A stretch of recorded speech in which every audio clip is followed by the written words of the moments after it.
Welcome to Chaos Divided, your weekly dose of Wholesome Hammer, where we explore the hobby, the game, and the lore of Warhammer 40k. We're your hosts, Nurgle Snurgle and Blushing Noisemarine. And we actually have a special guest today with us. I'll save that to the end. After the quote, not the very end. If you're enjoying the podcast, don't forget to give us a follow. If you're a fan of what we do and want to support us, you can find a link to our Patreon in the episode description. This week, we're talking about sharing your hobby with others. Our quote, it's a little bit of a long one, but I didn't quite have marbles to put in my mouth for this. It is by Ergloth Rotheart, Plague Champion of the Death Guard. Sickness, disease, plague and pox, suffering and the slow, living rot. Such wondrous gifts does Nurgle seek to bestow upon the unworthy human cattle of the Imperium. We are merely the vectors by which his virulent beneficence may be spread to the undeserving masses. Dun dun dun. Well, you obviously want to spread love like a sickness, so I feel like it makes sense. Yes. Spread your love like a sickness. Not like that love, but like the good love. And our special guest is the one and only Tanya, the War Mistress. She decided to come back with us. Thank you so much. Thanks for having me. That quote kind of makes my skin crawl, though. Oh, perfect. Yuck. Nurgle's gross. It's supposed to be gross. Well, it's working. What was the gross part about Nurgle's it? opinion. The gross part? It's talking about like boils and pox and snot and stuff. Ah. Not into it. Not the Imperium? No, I am a loyal servant to the Imperium. Thank you very much. Oh. Good luck with that. My condolences for your loss. Yeah. Thanks, guys. Actually, everyone knows loyalists are nerds. I will not disagree with that. I'm definitely a nerd. I'm proud of it. This past weekend, I played a game against Ash Barker for Extra Life Charity. And one of the donations was $500 from Halcon. And they're like, we want to see an orbital bombardment on Nurgle. Because at this time, the chat was against Ash Barker and was just hounding him. Like, all the sixes had to be re-rolled. So, yeah. And, I put a Great Unclean one there and a Bellicor. So, most of his wounds were on sixes. Mm-hmm. So they donated the orbital bombardment, said this is from the Imperium, and they gave us 6 dice plus a scatter dice, and then the template, and it would do d6 damage to each unit. I kid you not, it only hit him and none affected Nurgle. So he's just like, Big E, what happened? I think the government was against me. I do kind of miss those scatter dice shenanigans of editions past. But then I also don't miss deep striking off the table and just losing the unit. You're like, there was 500 points in that drop pod, and it's all just down the toilet. Mm-hmm. I also don't miss arguing over how many models are actually under the template. Yeah. Oh, yeah. Yeah, I think it clipped that one's base. No, you did. Did You guys ever argue about the direction of the scatter dice? No. Yeah. No, I think it's more like an inch over there or an inch over there. There was a couple times I played a game where somebody would roll the dice very far away from where they were actually aiming at and being like, oh no, it's more to the left than this, and you're like, well, you rolled the dice 7 feet away, so I'm not getting a protractor out to figure out the angle here. Oh, I obviously was doing it wrong then by rolling the dice near the unit that I wanted to target.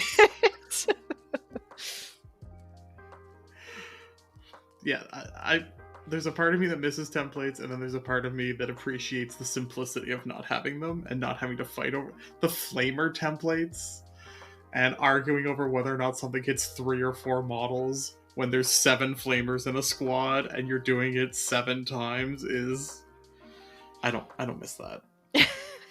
I don't really miss it either. It was a really fun mechanic, but yeah. I was also playing with somebody who's sort of coming back to the hobby, and they were like, "Oh, do I need to measure my line of sight from the barrel of the weapon?" And I was like, "No, not anymore. Just like any part of the model." Oh. And he was like, "Well, I don't know if I like that, blah, blah, blah." And I was like, I get it, but it's way less fighting about whether or not you can see something or whether or not something is in an arc, like a line of fire. It's like, yeah. So yeah, when I explained it like that, I think he sort of came around to the idea. Like, it is strange, but it is to streamline the game. Mm-hmm. Yeah. I like Intense so far. It's okay. It's okay. I think that's a consensus. It's like it's okay. Like, you can easily pick up a game. I would rather play than not play. But I had this problem with 8th into 9th as well. I thought 8th was in like a pretty good place. And then 9th came along, and I didn't think that we really needed it. Like, they could have just taken the terrain rules from 9th and put it into 8th, and I think it would have been fine. So I always just kind of feel this way when the edition turns. I'm just like, it's okay. Yeah. I do feel there's a lot of weirdness in 10th that is going to take a long time to iron out, and a lot of weird interactions that 9th didn't have. I feel like combat is very messy now, and there's a lot of shenanigans that if you're like a very sweaty player, you can take advantage of. But if you're like I have been playing this game for a long time and I like can't remember the individual specificness of this particular edition, you like miss every time. like piling into a unit you like didn't actually charge, and like I don't know, and like the way the in-card works breaks my brain every time, and I want to just like rip my hair out when it's like, oh, the in-card fights, but then like zwoops away for some reason, and don't worry about it. Yeah, so I actually feel that like shooting was not the best last edition, so now they're like, okay, we're gonna make shooting better. And I think if they would have just kept the close combat rules more or less the same and made shooting better, it would have been absolutely fine. But now they've changed close combat so much that it's harder to actually stay safe, right? Because you can't necessarily like consolidate as easily, you can't pile in as easily, and all of this. You don't get all the extra movement shenanigans that you could have used before as a melee army to like bubble wrap something or keep yourself safe, or heroic intervention, right? So like, I guess what I'm saying is they didn't need to nerf close combat if they were going to make shooting so much better. Yeah, and I think that just sort of comes down to the fact that there's, as far as I know, there's no paid playtesters. Like, there's no specific team of just playtesters. And I think if there were, that would have been something that they would have probably come to see fairly easily. But we just do the best with what we have. We are the playtesters. This is true. We are basically beta testing these rules. I would say that I'm not missing Psychic. No, I feel like the Psychic phase was a lot of like, I'm just sitting here waiting for my Thousand Suns player buddy to finish doing all his bad stuff. And then they can't remember, and then they got Cabal points that they gotta pass around. Yeah. And I will say, so I used to play with very good Thousand Suns players. Okay. And so the Magic phase was as good as it could have been, right? And it still sometimes would take like 20 minutes to get through it, and you're just sitting there like, I guess I'll just I don't know, maybe go get a snack while you decide where all these like buffs and debuffs are going. You know, I'll be back in a few minutes. I'm gonna go stretch my legs. I got 2 debuffs to your 11 spells, so I'll just wait. And which one's the one I should deny? Yeah. How many dozen mortal wounds do I need to apply to how many units? I'll just take the models off once you're done. Yeah. I do have to say the devastating wound thing, the change is beneficial. Not having that many mortal wounds on the table. Yeah. Not having them roll over is pretty good. I do kind of wish that they could find a way to just allocate all of the damage at the end of the turn. Right? Because I don't know if you've ever played Apocalypse, but that's what they do. It's alternating activations, and then all of the damage you get little tokens to put on. And then you basically roll all of your saves and do all of your damage at the end of the turn. So even though they might shoot you with everything, you still get to like fight with everything that fights. So if you're a melee focused army, you still get at least one turn of doing something with your units before they get cleaned off the table. And that I think would be really fun. I just don't know with such big point values how you would manage that with an alternating activation or anything like that. Yeah. Warhammer 11. Yeah. If we go back to indexes, after one edition, I don't know. I don't think so. It's not usually how it works. That'd be a little rough. Mm-hmm. Yeah. I think you'd lose some people on that. They're just like, no, I'm not relearning this entire game twice in 4 years. Yeah, normally they don't do that. Normally you get like 2 very similar editions back to back. Yeah. I mean, 3 to 7 were technically very similar. They just kept adding on universal like keywords. There wasn't actually, but they didn't take any away. No. They just kept adding and adding. If you can explain the difference between cavalry and chariots to me, I would love that. Yeah, that's the one thing that keeps me out of Horus Heresy is all of the keywords. It just brings me back to 7th edition, and I kind of just start to think to myself like, do I really want to do that to myself again? No, I don't. Well, and I didn't understand why they didn't make it more universal. Like twin linked in Heresy is the hits, and then twin linked in 40k is the wound roll, like reroll. Right, which in old 40k and in Horus Heresy was the hits. Right, and Shred was rerolling all wounds. Yeah. Why couldn't they just keep that? The crossover would have been so much easier to go from 40k to Horus Heresy if they were the same. Yeah, for sure. Yeah. Sigh. Oh boy. Well, I'm excited to have both of you here to talk about this, because we're talking about sharing your hobby with others, which is something that I am basically a scrub at. You're getting there. I told Laura last night that when she hits 200, it's just like you blink and you're at 10k. Yeah, she told me you actually just teleport. Kaylee lies to me a lot. I'm not sure I'm gonna agree with that one. I don't lie. Like, you'll get there. Yeah, maybe that's your experience.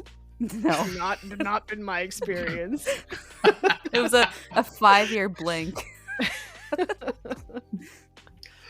But yeah, there's a kind of I think there's a different feeling to when you're hobbying and sharing it with other people. I mean, there's also just like a lot more opinions at the table, that's for sure. And maybe dealing with that is a different experience than just like, you know, when you bring something to your local game store and the person playing you is like, oh, your models look nice, and like that's the feedback you get, versus like putting it on the internet and having 300 people being like, could have done better, or I love it, and all of the other like myriad opinions in between. So yeah, how's your feelings been on sharing your hobby? I feel like I've gone through a bit of a journey when it comes to sharing my hobby on social media, because I think when I first started my account, it it was mostly just like a way for me to keep myself accountable, and that I could document my process and look back and see how far that I've come. But very quickly, quickly for me, right? It's all relative, but very quickly for me, it became something a lot more structured. And then I started to feel like I had to try and do certain things. Like I felt like I had to try and paint really well because everybody else wants to do painting competitions and things. And so I felt like I had to try and do that. And then, it seems like, everybody's trying to get more followers and more likes and more comments and things. Well, okay, yeah, I guess I better try and do that too. And so for me, that was not conducive to a good mental health state. Relying on validation from others, it's not something that I really ever sought out before, and it's definitely just not for me. So once I sort of pinpointed that it was social media that was making me not like my hobby as much anymore, I just sort of started to tune out, and I just, did stuff just because I want to. So when people before I got to this point, when I was still sort of caring about everything, when people would make negative comments in the past, I would get really upset, right? Because like, obviously I'm not reaching the goals that other people were setting, right? These weren't my goals. These weren't my values. They were other people's values. And I think when people would comment negatively, it would maybe subconsciously tell me like, hey, you're not really cut out for somebody else's goal. And I'd get really upset. Whereas now, if people make kind of negative comments about the things that I create or I paint or whatever, I just sort of, I actually have a mantra, and it's the dude from The Big Lebowski. So whenever somebody says something mean, I just hear, well, like, that's just your opinion, man. That's what I hear in the back of my head, and it helps me to just like brush it off. And I usually just comment something along the lines of, I really like the way that I do it. You're more than welcome to do all the things that you suggested, but I'm really happy with how my models turned out. That's excellent. That's an excellent mantra. Simple, but it's like you can remember it, and it just kind of, I'm sure it makes you smile and a little giggle, and you're like, yeah, that's your opinion, man. Yeah, and I mean, it's something that for me, I can like visualize him, and I can visualize him in his like slippers and house coat, and he's so calm, and you're like, yeah, dude. Yeah, I want to have a little bit of that that inner calm and inner peace that the dude has. So that's sort of how I deal with negative comments, but I don't get that many anymore, and I think maybe that's just because I'm not posting as much anymore. Yeah. When you did post a lot more, did you feel a higher frequency of that? Yeah, I think it's just a numbers game. If you post more, you're just going to get, it's going to seem like there's more negative around you, but it's the same amount. There's just more eyeballs on what you're doing. It's a ratio. Like, you're going to get at least however percentage. Yeah, which is probably less than 1%, really. Yeah, but it's just funny. I really feel like when you're not moving towards your own personal values, it's really easy to only see those negative comments. You don't see how many really lovely comments are being left as well. You can hyperfixate on the negative. Once you're on the path towards accomplishing your own goals and working towards your own values, it gets a lot easier to just be like, well, that's one comment out of 20. That person can go kick rocks. Yeah, they're most likely pretty miserable in their own life anyways. If they go to that extent to leave that comment, like that's a lot of energy. And I used to get really upset at people who want to give unsolicited advice, because I would often see that as they think my work is not good enough, right? Obviously they're seeing flaws in it that they want to share those flaws with me. I don't necessarily think that anymore. I think that majority of people who want to give unsolicited advice think that they're doing a good thing, because in their work, that's what they want, right? They want to be picked apart. But I just really feel like it's best to ask first. Hey, can I give you a piece of constructive criticism? Right? Because if you ask me, I'll tell you no every time because I don't really care what anybody has to say about my work. I know that my painting is not grimdark. I know that my painting is not technically very good. However, I have my own style. I choose the colors that I like and I execute it in a way that I really enjoy. So, like, is there other things that I could be doing better? Yeah, I absolutely am my harshest critic, right? I can see the things that I need to do if I want to win painting competitions. But what I would like those people who feel like they need to give unsolicited advice, what I would like them to know is that not everybody comes through life with the same outlook or the same goals as you.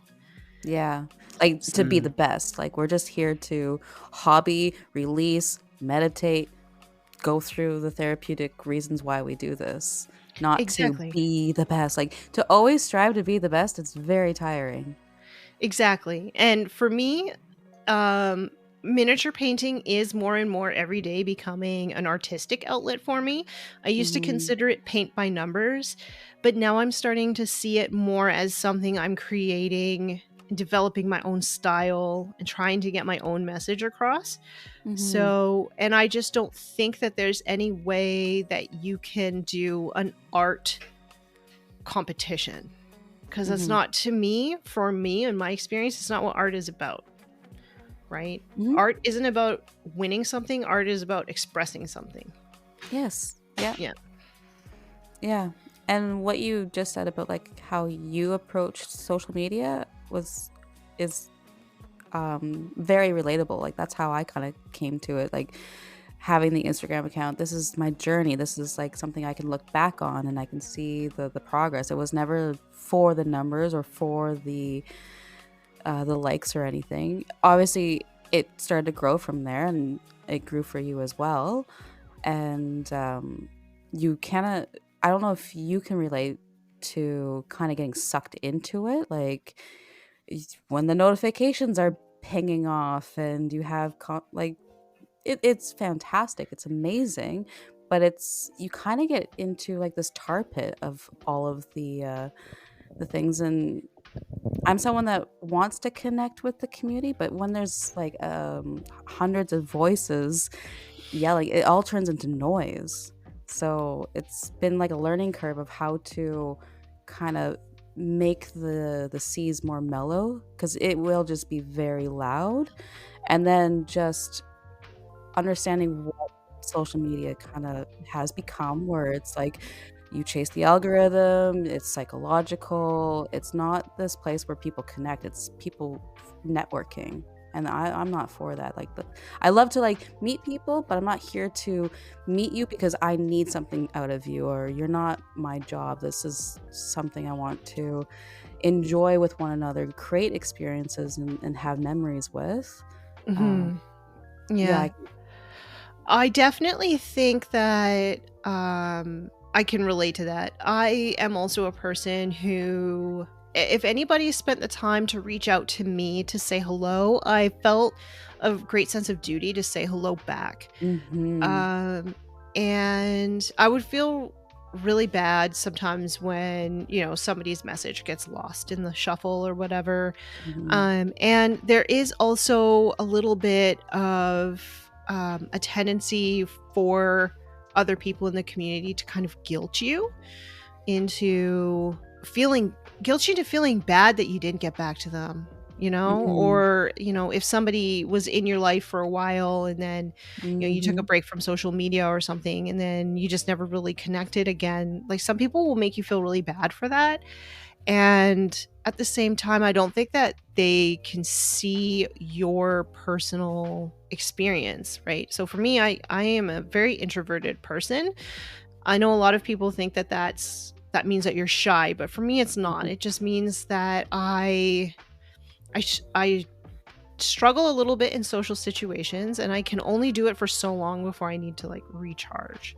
And before I turned off my notifications on social media, I was completely just drained all the time from people needing things from me.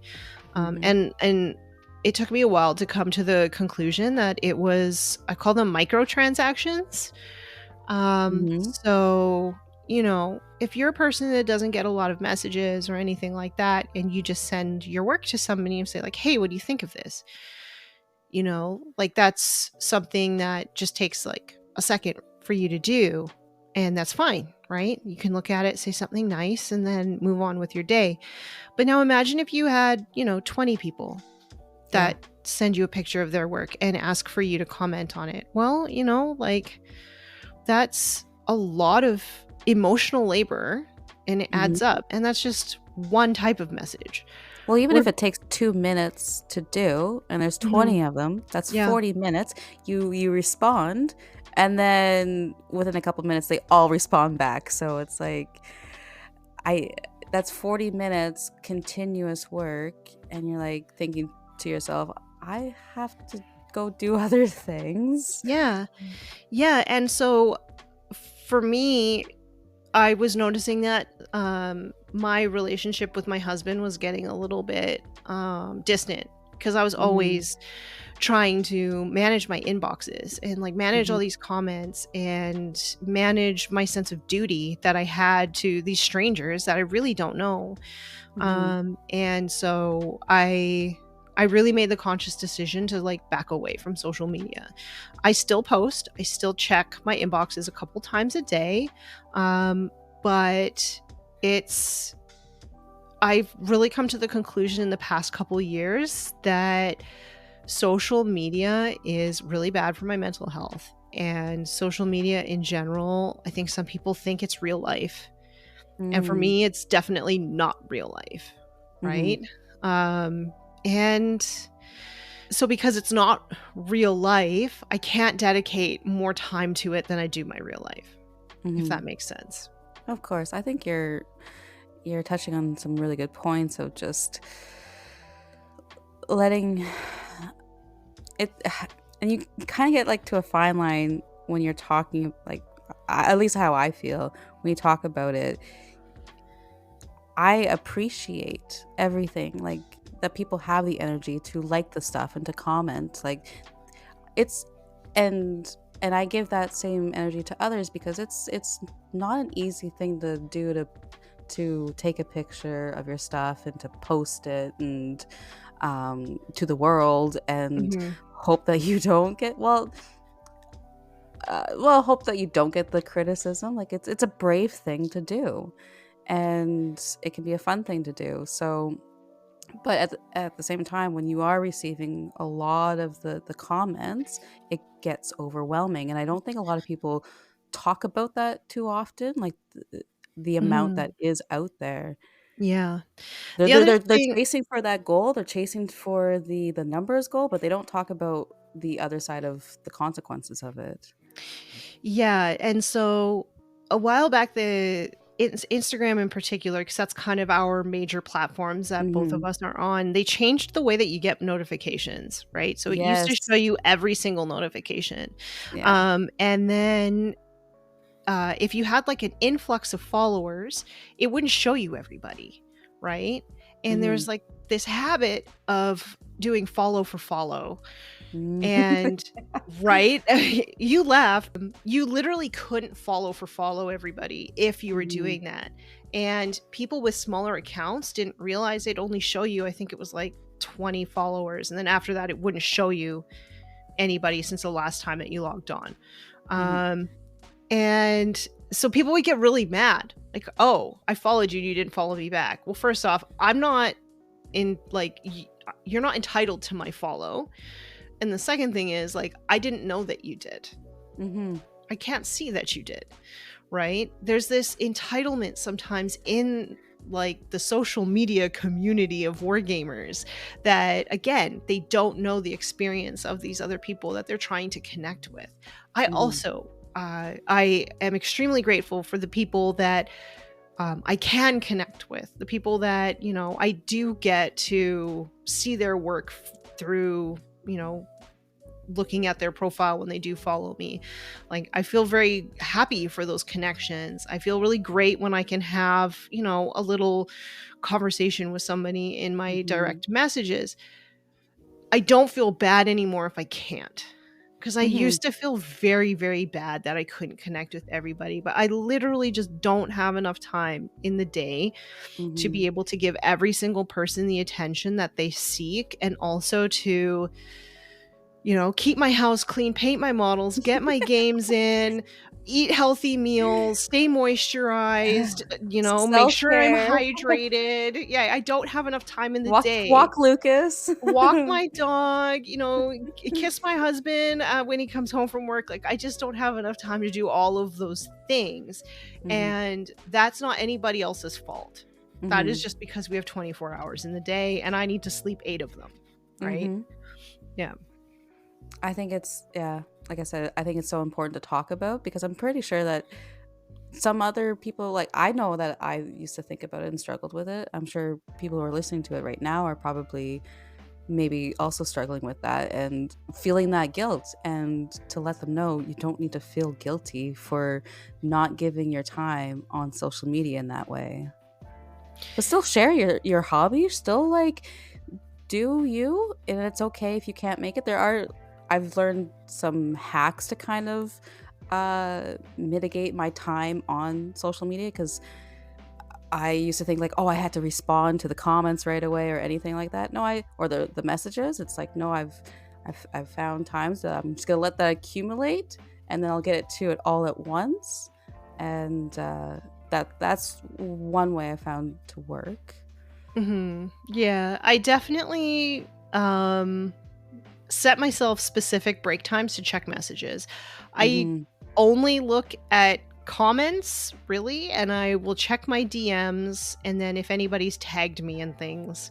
That's basically all I have time for. I can't look through all the people who follow me, unfortunately. I can't really even scroll through like my feed anymore. I just don't really have the time for it.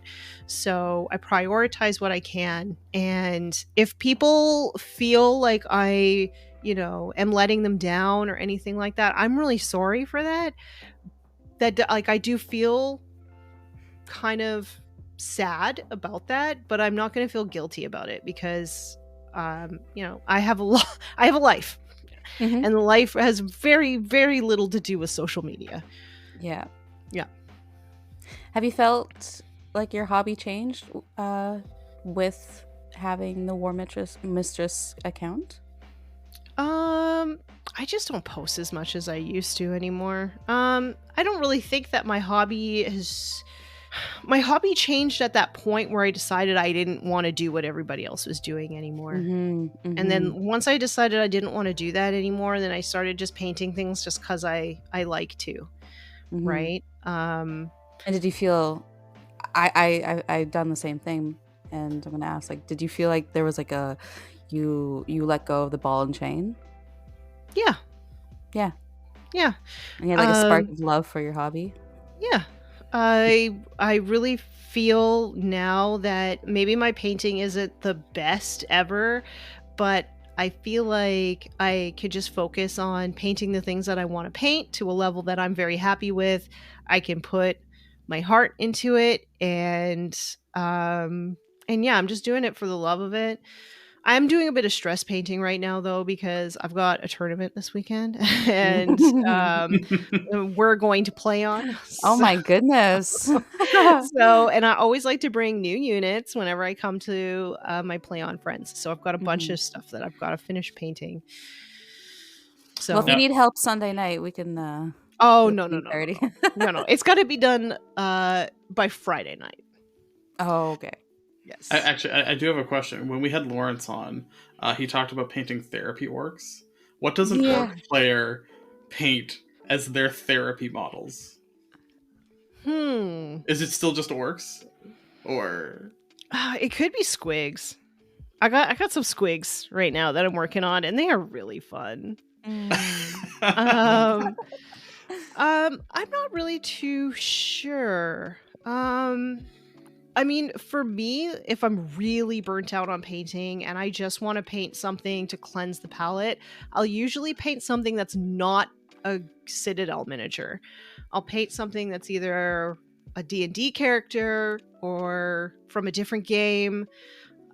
something that I don't necessarily need it to fit into one of my existing schemes. I can just sort of play with the paint and do what I want. That's usually how I will do therapy painting. Yeah. I do want to come back. You mentioned kind of like artistic expression versus technical expression. I think that's something I don't see talked about as much.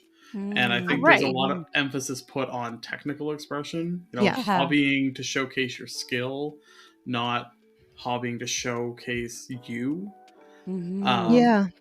And I think that's honestly, like, I consider myself maybe a reformed battle-ready painter. And it's the artistic expression that got me out of that, not getting better at painting. Yeah, so tutorials are great. If you are really struggling with learning a new skill that you really, really want to have, I think that the artistic expression comes in by asking, why do you want to learn that skill? What application of that skill is going to help you achieve what you want to achieve? I am very much inspired by cel-shaded animations and video games. Like, I love Borderlands. So, but I didn't want to do like the heavy cel shading with the black outline that everybody does. Not everybody. Well, it's popular. There are a few people who do it and do it very well. I wanted to do something that was more what I like to do. And so I used to draw a little bit, and I would always sort of do cel shading, but with really bright colors and yeah, so that's what I wanted to do. That's everything that I learn and everything that I choose is to sort of accent this style that I want to achieve. And so I actually, fun story. One time I was asked to be a judge for a painting competition. So knowing how I feel about painting competitions, and also knowing how little time that I have, I decided that I wanted to, if I was going to do it, if I was going to be a paint judge, I was going to make myself available for the people who wanted extra feedback, right? Who wanted, to figure out how they could have maybe done better in the so I wanted to give my time to these people who really wanted to get better. And I think I threw a lot of them off when we sat down. I wanted to give them like one-on-one time in my direct messages in which we could go over their work. And I think I threw a lot of them off by asking questions about what their intention was. What did you want to express with this particular element? Or is there any sort of art styles that inspires your work or anything like that? I think these were questions that really threw off a lot of people because we really only talk about the technical aspect of things. And I know for a fact I could be a better technical painter, but it's not important to me. And so why we don't talk about it as an art, I'm not sure. I'm really not sure, but I'm trying to have those conversations because I think it's important, especially if we want to sort of grow miniature painting into something even greater than it is now. And, new people coming into the hobby have so many resources now that they just sort of like, blast off past where a lot of us started, right? Their first minis are incredible and it's amazing to look at. But yeah, I'm not really too sure why we don't talk about it in terms of an art. I think, I think there's miniature painting is really like the legacy of it is painting like model airplanes and model trains and model cars, and those spaces are very like technical because there isn't necessarily as much of a creative component. And I wonder if it's just as a community we kind of brought that along with us and never talked about and never unpacked. I could see that for sure. I don't have any experience in like the scale model community. I keep thinking to myself like that might be something interesting to try. But I haven't done it yet. So that could be, right? Because back in the day when people were learning to paint, they had like Tamiya paints and things like that, right? So that does make a lot of sense. My grandpa was a big model airplane hobbyist for 50 years. Like his house was filled with model airplanes, so I kind of grew up around that, and they, you know, the goal with those is to make it look like the big version but small. And like whenever you like, you know, as a kid you like go along, and we would go to like, you know, model shows and that, and like the most impressive, like sought after, you know, artists were the ones that could perfectly mimic what, you know, in the macro into the micro. So it's like 100% accuracy. Yeah, like can you make it look like, you know, can you get the scorch marks on the back of the jet engine to look like exactly as if it was used, like, and it's just sitting on a tarmac somewhere? You know, can you make sure that like the missiles on the bottom have like the proper like serial numbers on them? So like I think that like perfection towards realism does come from that space. And I mean, in the 80s and 90s, people that got into painting fantasy miniatures were probably also people who already liked painting miniatures. Yeah, I could definitely see that now that you bring it up. I would like us to be able to move past that, though. Yeah, especially those of us who are working in like more fantasy kind of settings, because Warhammer 40K is a fantasy setting. Thank you. I know there's people out there who take the lore extremely seriously, but it is a fantasy setting. And yeah, that my biggest critique that I get is that my stuff is not painted quote grimdark, or it's not quote realistic. And well, like, how could you have a realism in a fictional setting? I don't know. Maybe just like more muted or something. I'm not sure. But yeah, I would like us to maybe like open our mind to the possibility of using paints in new ways. And like, so my boss is a really fast painter. And so for his big orc walkers and tanks and things, he will actually use the Citadel color technical paints like Armageddon Dunes to create corrosion on the models and then paint that rusty. You know, like I like this idea of playing with the paints in new ways to create something new and unique. And I think sometimes we get so bogged down with tutorials and doing things right that we don't think outside of the box to use all of the tools that we have in new and exciting ways. Agreed. 100%. Like you're saying, I remember painting my models with all the bright colors and everyone just being shocked, like, oh, it's not grimdark. No, why do I have to do grimdark? Like, it can just be whatever you want. Oh, what colors are you using? It's just whatever colors I want to use. Yeah. I actually had somebody on stream today ask me about how I came to choose orange to go with my orcs. And I also get asked, like, how did you choose the blue that you use on your orcs? And I just wanted to use those colors. I bought them and I just wanted to use them in a project. It's not that deep. It's like, yeah. It's like I understand color theory, right? It is actually something that I have spent like mindful time looking into. But at the end of the day, like, rules are there to be broken. It's just mindfully break them, right? Yeah. Break them for a reason. And that's where your artistic expression is actually going to come out, right? Yeah, like I think maybe people are too used to tutorials and they want an explanation why you've done this. Like, how did you come up with this? Don't know, just happened.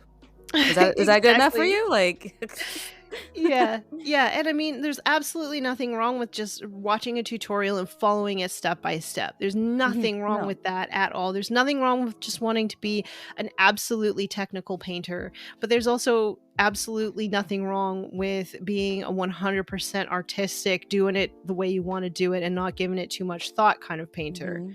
Most of us are somewhere in the middle. And I think once we sort of open up our brains a little bit to realize that everybody else's experience through life is completely different from ours, I think that there will be more room for everybody, and there'll be less negative comments or less unsolicited advice.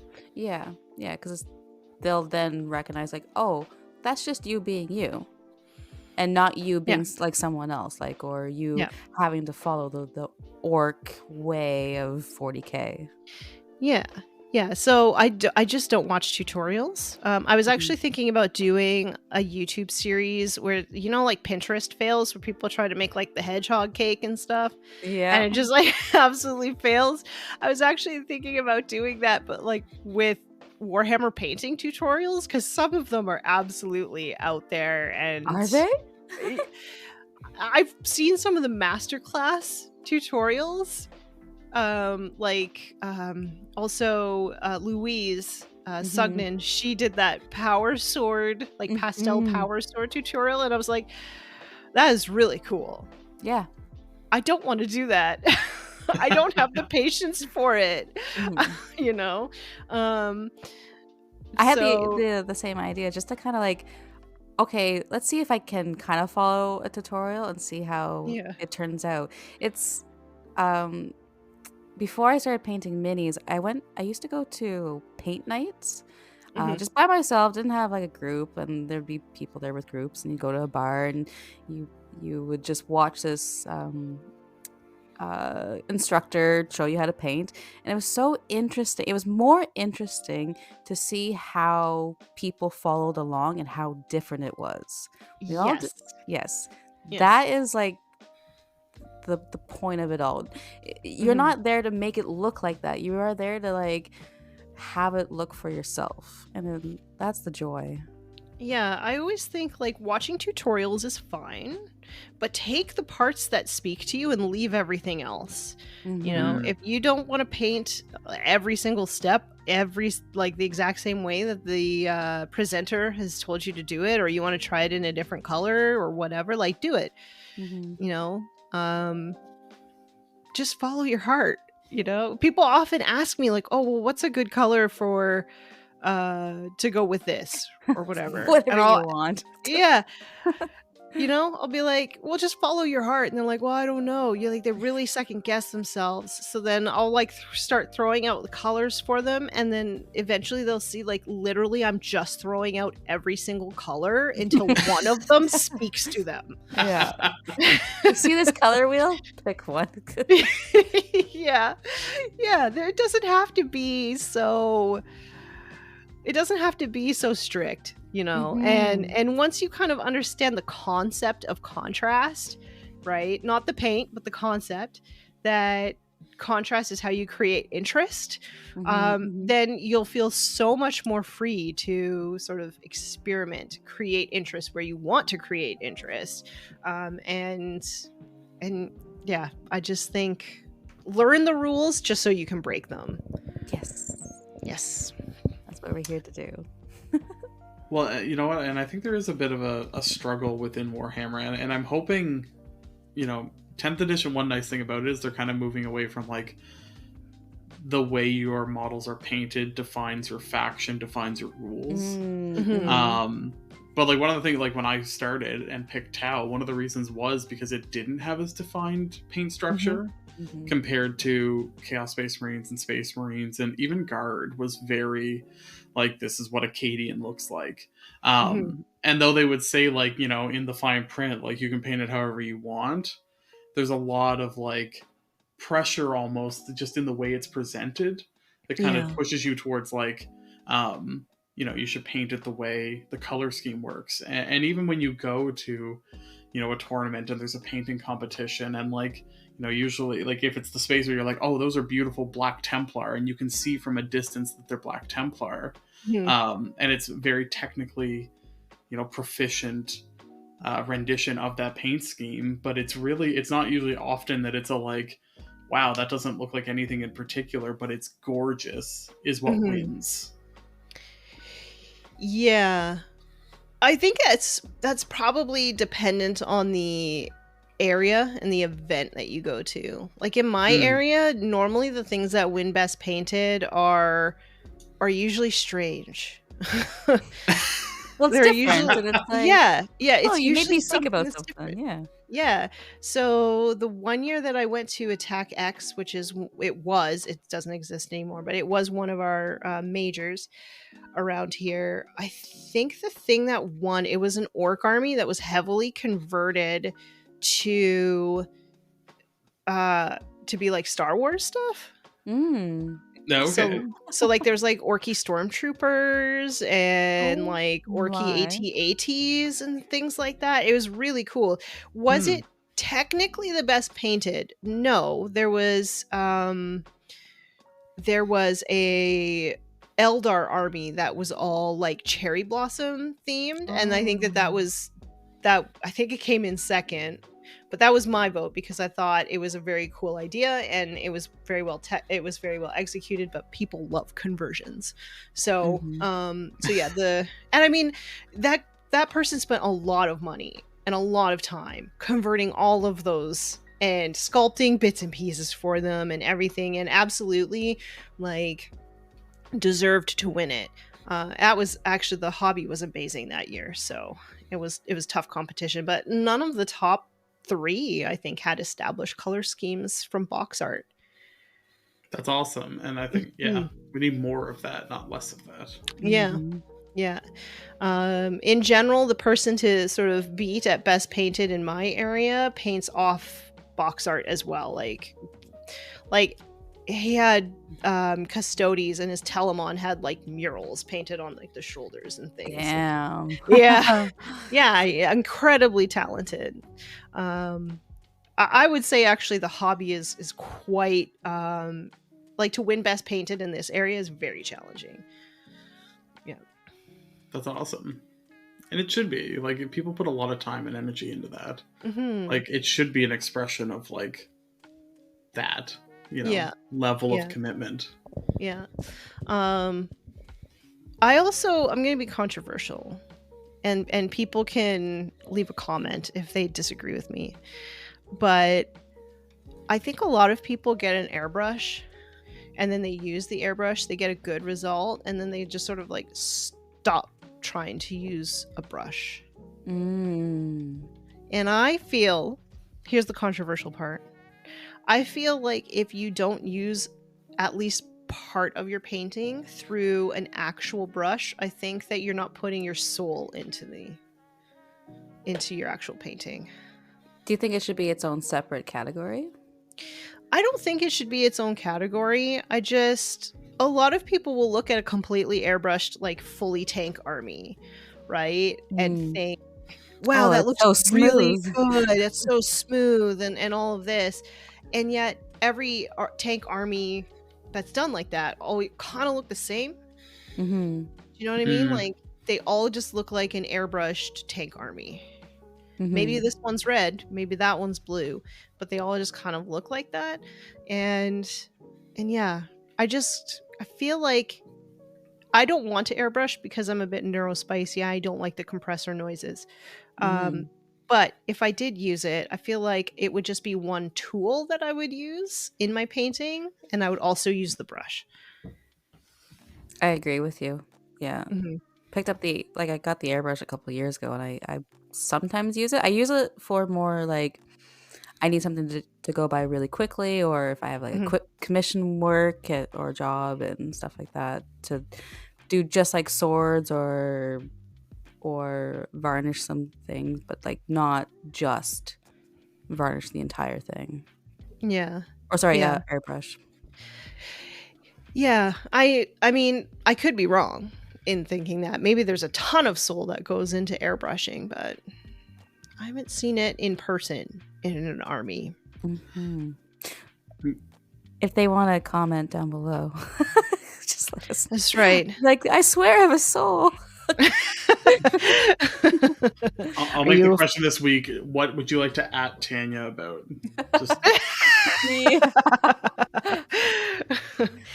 It's just like your opinion, man. Yeah, we all know it's true though. I do think Yeah, airbrushing gets you. There's a lot of like positives that come with airbrushing, and it is very like easy on the eyes, I'll say. But yeah, whenever you see those like tutorials or something, and it's just like, other than also the amount of taping, and I just don't like the idea of that much tape on my fingers. It sounds. Although when they do those videos where they slowly peel the tape off, and it's like a perfect line. That's like visual ASMR. I will say that. It should just that should just be the video. Just like ripping. You know what? If you brought your army to me to judge, and you were just like, I'm looking at your stuff, and I'm judging for best painted, and you're like, hey, I left all the tape on. Shh. I'd be like, okay, you're gonna get bonus points for that. That's fair. Yeah. But yeah, I don't know. There's something about like it almost ends up looking too perfect sometimes, and sometimes like the artistry is in the flaws. Yeah, I agree there. I agree. I find that looking at perfect things makes me uneasy. Yeah, so that may be what I'm experiencing. Maybe it's not soulless. Maybe it just feels that way to me because it is too perfect. Yeah, and like, you know, if you're going for like a very like Eldar esoteric like Xenos weird thing, then that perfection can like that maybe should be unsettling. But yeah, like some like Imperial Guard tank that's supposed to have been like on the battlefield for 400 years that's just like looks too perfect, feels wrong in your head. So are we gonna give sorry. Are we gonna Oh, are we gonna do the Canadian thing? No, I'm sorry. You please. No, after you. No, I insist. Okay, I'll do it. I was gonna say, like, the weird thing is, like, you talked about the Grimdark earlier, but yet if you look at a lot of the box arts for Warhammer models, they're clean, they're crisp, there's no battle wear to them, so who are they to say, like, where's your Grimdark? Well, where's Games Workshop's Grimdark? Yeah, and at the same time, if you paint like the box art, then it's like, oh well, you're just painting heavy metal style, so there's no winning. So you might as well just you might as well just do what you want. Yeah. Now back to what you were saying. I don't remember. It was nothing important. Being a polite Canadian was way more important. We can get lost in that forever, though, so you can't go too far. It's true. You know what? I do think, I've always found there's something somewhat odd about the way, like, the heavy metal look is, though. Just in that it's like a brushed perfection in some ways. Yeah, I think a lot of people seem to forget that style, while it can be quite creative and artistic, that is a style that is made to show off the models. Right? So the whole point of those paint jobs is to show off all of the detail and the crispness of the Citadel models, right? Because they are, in general, models at the top of their class. So by edge highlighting every single sharp edge, it's showing the crisp delineation between all the different pieces. It exists for a reason. Some people, like myself, absolutely love it. I love that like tight, crisp cleanness of those models. And other people are not going to like it, but at the end of the day, it really sells models to see them painted like that. Yeah. See, I've never loved edge highlighting that much. I find it like when taken to the nth degree, it just gets worse, I find. I love edge highlighting. It's the one part of painting that puts me in my zen place. Yeah. I could just turn on music and just get lost in the edge highlighting. And I actually don't struggle with it as much because I used to do like big winged eyeliner like every day. Hello 2010s. So like I actually have a pretty steady hand when it comes to that. So I really enjoy it. And it's already just made for you too. You just follow the edge crisp lines, and it's like, I can do this. Mm-hmm. Yeah, again, it is a little bit like paint by numbers. Yeah. But yeah, in general, it's not something I have to think too much about. It's one step that I'm doing over an entire model, and I can just turn my brain off until I'm done. Mm-hmm. Yeah. I did find that, but you have to complete the model for it to look good. Like if you half do the edge highlighting, it just kind of looks a little off. You have to edge highlight the whole thing for it to just look finished. Yeah. I find with my models, I think they all look really bad until the very last little bit is done. Right? Yeah. I was just like, this is the worst model I've ever painted. And then you do like the last paint stroke. And you're like, oh yeah, no, that's okay. That's pretty good. Yeah.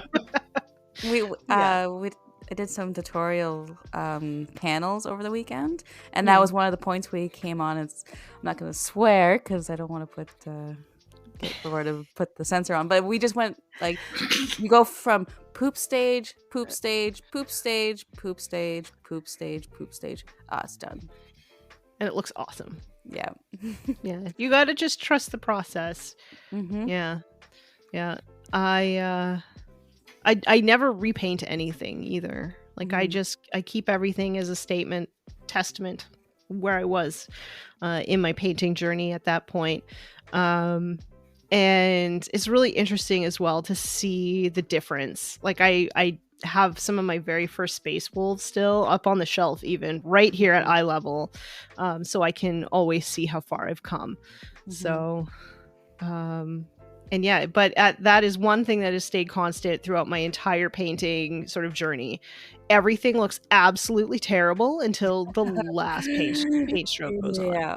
And those are hard stages to overcome. I can't tell you how many times I've probably cried to Jared because I just I didn't feel it. I was like, I'm stuck. I'm going around in circles. Why can't it just look like how I want it to look? And he's like, just keep going. I was like, but I don't know where I'm going.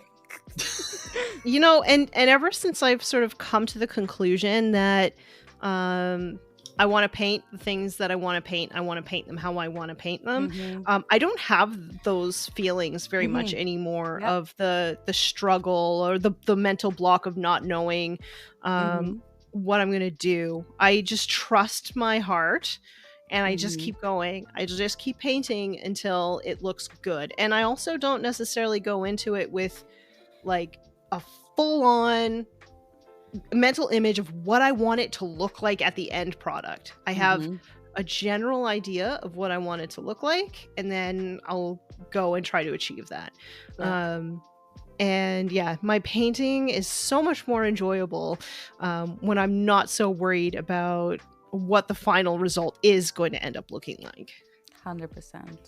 So I'm gonna throw a question to Laura, since she threw it to us first, and since you're kind of new to social media, how do you feel now that you've posted pictures of your minis and shared with others and the masses? I don't know. I do feel a certain obligation to push myself more and not necessarily be better, but to be more me about it, if that makes any sense. I'm pretty open about being a technically amazing painter is just not ever gonna happen. But I can be the me-iest painter that's ever existed. So I find I focus more on refining it and thinking more about it. Because people have started asking me how I do the things I do, so now I start thinking about how I do the things I do and try to come up with some kind of coherent answer way of explaining that. So I think you're just I don't know. Right? I put colors on models, and eventually it works. But thinking about it more in steps and which has also helped me be more consistent, which has then given me more freedom to experiment. It's I made one model once and I liked the way it turned out, and then I've spent probably the last 6 models I've painted, trying to figure out what I did the first time that I liked so much. But yeah, I think the social media side of it's maybe a more conscientious hobbyer, because somebody will ask, not necessarily like, it's not like somebody's gonna look at it and be like, oh, that's pretty, and I don't actually have to explain what I did.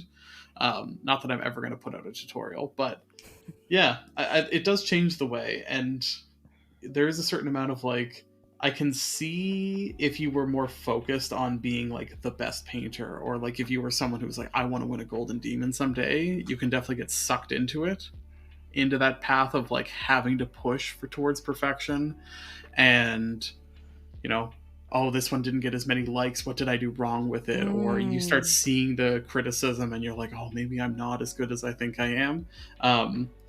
But I'm also old enough and don't care enough about a lot of things anymore that I put it out there, and it is what it is. So that brings up a really great thing that I think people should know. Sometimes it's not that your work is any better or any worse than the last thing that you posted. Sometimes you just posted at a different time. Yep. So your regular viewing audience is not there. Sometimes it's a long weekend and people are not home.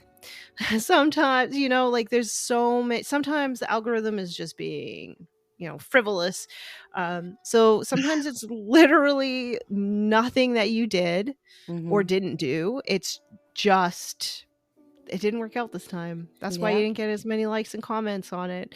And once you sort of divorce yourself from like, likes mean accomplishment or looking for other people for validation, then it doesn't matter.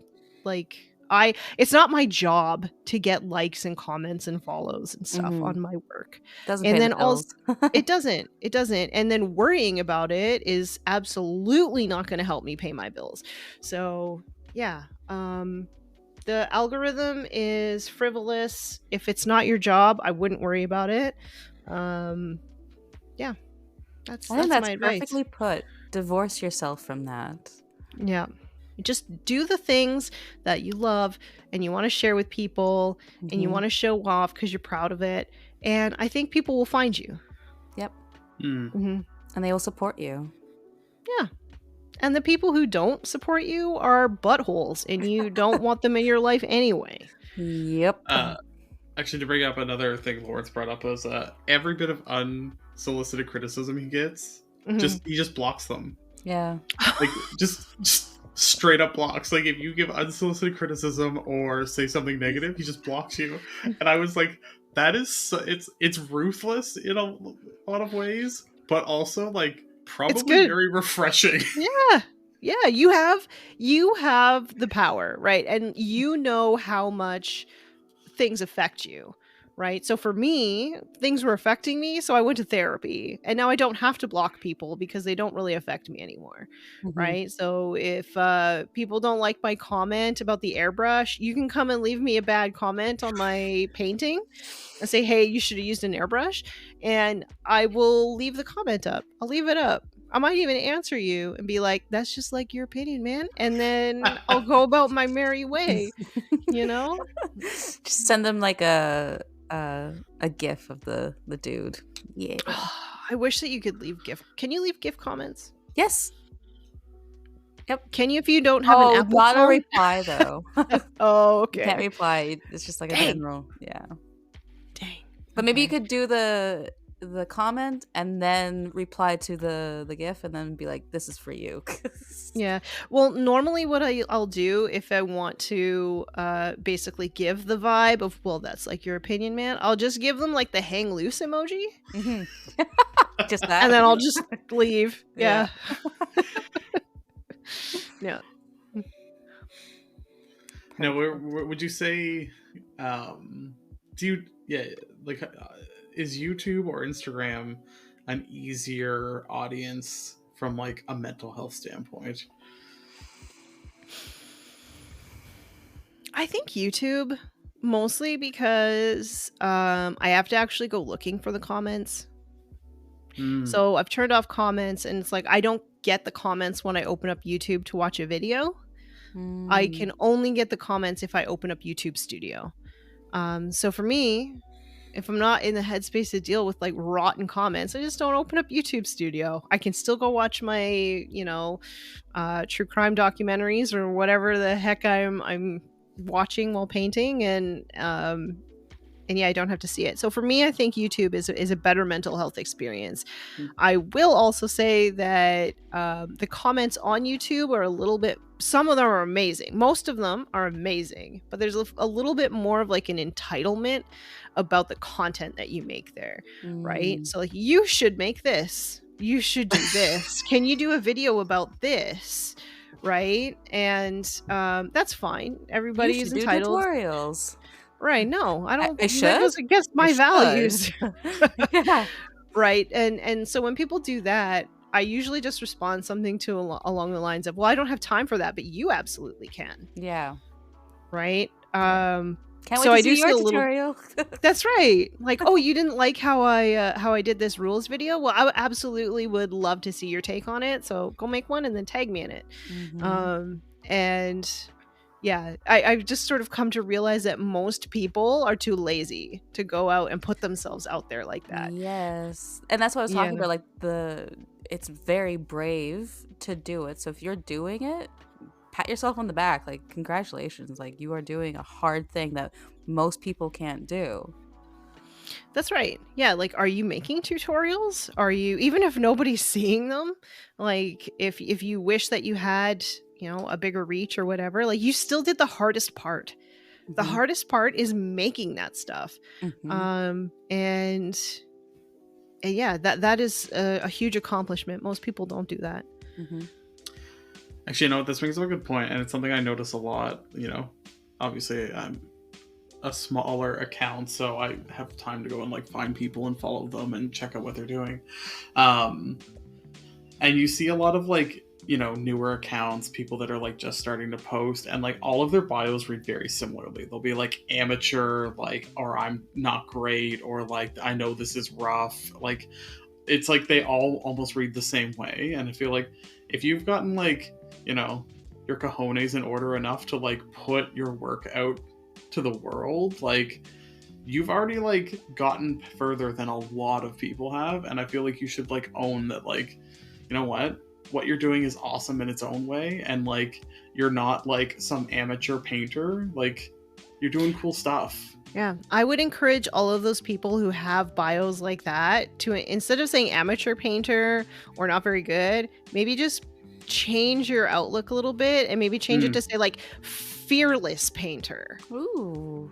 Right? Because you're putting your work out there for everybody to see, and it doesn't really matter where you are on the journey, really, as long as you're having fun. Like, the words that we use to describe the world around us, including ourselves, they actually do matter, and they show us a lot about our outlook on things. So I don't consider myself a miniature painter, because I'm not looking to get I'm not looking to just be a very skilled painter, but I do see myself more as an artist. I'm a miniature artist because I have a specific vision that I'm trying to create. So being more mindful about the ways that you describe yourself, and describe yourself maybe not where you're at now, but where you'd like to be, right? So, okay, like, I'm not the most skilled painter, but I would like to be a painter. So you just put miniature painter. Yeah. Right? On a journey to be a painter. Yeah, that's going to tell me more than kind of the, I'm going to say, self-deprecating things that might be in those bios. Because I guarantee you that probably half of those people that say that they're not very good and they're just getting started or whatever, I guarantee you that, like, there are people who've been painting for 30 years that you'd never be able to tell the difference between your work. Like, where you are in your journey doesn't mean anything, right? But where you want to be, I think that tells me more about you. That's excellent. Everyone like is going to Instagram and change their bios now. Good. Change your bio. I think mine just says "Be nice, roll dice." I think that's what mine says. It might say something else. I don't know. It's been a while. Mine is I attend this garden from time to time. I like that. That's cute. Yeah. Because it's just, I don't think, well, it depends on how you want to use this artistic realm. It's, I've taken it as like, and I've learned that I need to be spontaneous. I can't schedule myself. I can't be like, okay, I've quickly learned I can't be a every Friday streamer kind of thing. It's just like, I kind of do it whenever I feel artistically inclined to do it. Mm-hmm. I'm the opposite. I have to have schedule. Like I have a schedule. Mm-hmm. I do my schedule every day. I think that stems from me being very forgetful and having a very bad memory. Mm-hmm. So yeah, I schedule in all my time. I schedule in my hobby time. I schedule in my games. I'm very scheduled. Did you realize that through the hobby, or you just always been like that? I haven't always been like that, but I became like that in university. Well, yeah. Then I realized like, oh, I can't just procrastinate anymore. There's a lot of stuff going on. Like I'm working full time. I'm in school full time. I probably should make sure I'm not forgetting things. And yeah, I just never really put it down. It's awesome. How about you, Laura? Oh, I'm no. No, what? Mess. You're a mess? I'm a mess of a, yeah. I mean, professionally, like, you know, I schedule things in for clients and things like that. But beyond that, I love the chaos and just sheer impulsivity of, I don't like structure. I don't do well with authority, we'll say. So, and that includes authority of time. Oh, I love that. I would say that some people who have met me over the years would say I'm fine with authority, and some people would say that I'm not fine with authority. And I think that I'm fine giving authority to people who deserve it. That's just, but that's just like a complicated way to not be okay with authority. No, I'm okay. Like if my manager is very capable, I'm absolutely fine in just doing what they say and not rocking the boat. If they are not very good at what they're doing, I will rock the boat. Yeah. I can relate to that. Yeah. Like, I'm not just going to give the authority figure a hard time just because they're an authority figure. But if they ain't doing their job, you know, you'll let them know. I'm gonna let them know. Yep. Yeah. I'll speak my piece. I'll say how I feel, and then they'll say how they'll feel, and then, you know, I'll either continue on in that sort of role or I will leave. That's how I do it. So, yeah. Laura just doesn't want you to do it at all. Yeah. Never accept the status quo. Always fight. Never stop fighting. Always. Yeah. There is no box. The box is an illusion. I am surrounded by chaos players. As a loyal servant to the Imperium, this makes me very uncomfortable. The Inquisition will see you after. Why? Because this makes me uncomfortable? No, they'll be seeing you after. Well, now that you know about those. They can't track my movements. I'm not scheduled. Any other last thoughts, or shall we wrap up? I just want everybody, I hope that you can take away from this program that painting fearlessly and following your heart is absolutely a valid way to experience this hobby. And there's no need to feel fear about ruining your models or anything like that, because it is just paint. So if you've been playing with the paint, you don't like how it looks, you can always, you know, here's my tip. If you painted thin enough, you can just reprime it and do it all over again. You don't even need to strip the model. So that's what I hope that you take away from this. Yeah, I think we touched on a lot of good points organically, that just find your own style. That's all that matters. don't try to strive to be someone else, because there is no such thing as two of the same type of painters, like, or two types of, or the two same models. Nothing will be the same. Everyone will have their own brushstrokes. Everyone will brushstroke differently and use different paints. Just be you and share it. And don't listen to the buttheads who give you advice when you didn't ask for it. Send the buttheads to Tanya. She'll gobble them up. Just send them to the dude. Yeah. Just give them the same advice. Yeah, it's just your opinion, man. Yeah. Laura, for yourself. You know what? I'm coming to realize that maybe accepting that you're better than you think you are, and that there, is more value to what you do.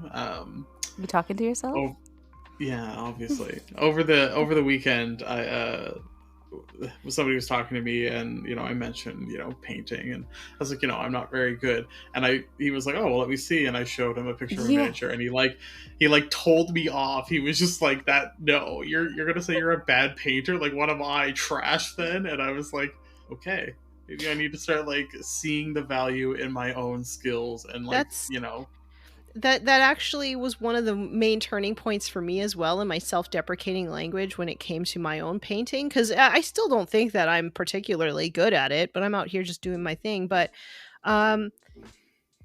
the turning point for me was seeing painters I really admired doing the same thing, right? Mm-hmm. And thinking to myself, well, if they think that their painting is bad, then mine is absolute dog do. So, and I didn't want to make anybody else feel like that if they were looking at my work like that. So, and that really made it easy for me to stop doing that.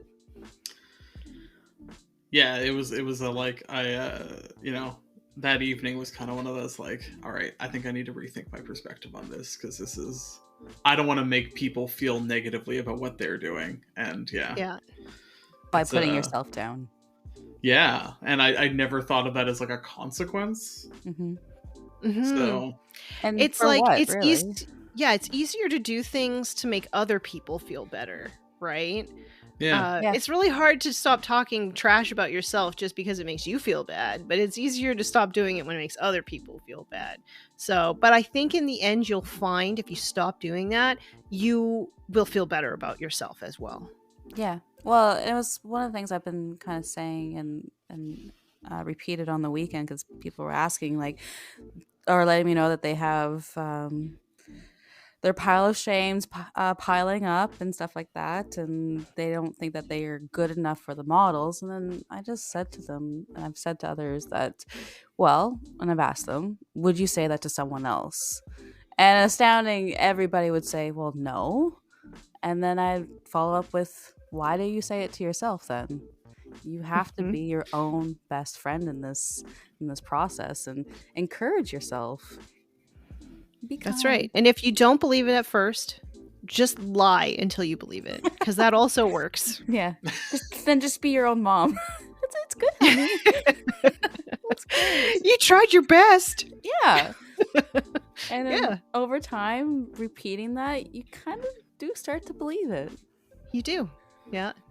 But just, don't say things to yourself that you wouldn't say to anybody else. Yeah. Awesome.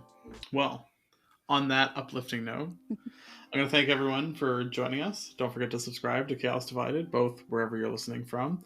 And you can find us on Instagram and YouTube at Chaos Divided 40K.